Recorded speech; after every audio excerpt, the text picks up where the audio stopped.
The first time I flew a budget airline was in Europe before they were popular here. You know, we had ValueJet. That was our first one in Atlanta. And now we have Spirit and we have Frontier, but they had budget airlines in Europe for a long time. Ryanair, EasyJet, and I would fly those. And if you read the fine print, you're okay. And it's cheap, but they will nickel and dime you if you're not ready.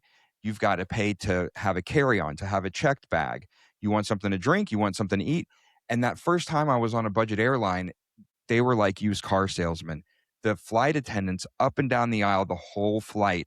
First, they sold snacks and drinks. Then they sold scratch lottery tickets. Then they sold all kinds of stuff. They were selling gifts. They were selling perfume. They sold all kind of stuff. That's Anything to make hilarious. some money. Everything's an out on nothing is included. And it's like, at what point does it stop, right? And so I imagine you're crashing, God forbid. You're on the budget airline, you're crashing, and you have a water landing, and you're like, okay, I've got a flotation device under my seat, and you try to pull it out, and it says, enter your credit card for 10 minutes of flotation. Okay. Yeah. Oh, what is your PIN number? Oh, I'm gonna die.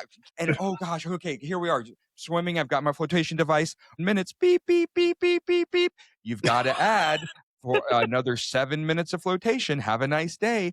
At what point is it getting ridiculous? At what point do we own something anymore, or we're just at the mercy, at the whim of all of these companies that need this continual revenue? Well, it's crazy too. Like a lot of these technology pieces of technology that you buy now, a lot of times they'll tell you like you might own the computer, let's say, right? But you don't own the software on the computer and you have no right to that software. And if you do something in that software with that software that the manufacturer doesn't like, then all of a sudden you could have a computer, but it could be worthless because it's not going to work anymore because you get kicked out of the software or you get booted off a platform or whatever it is. So like you're right, we don't really there's not a lot anymore, especially technology wise, that you own.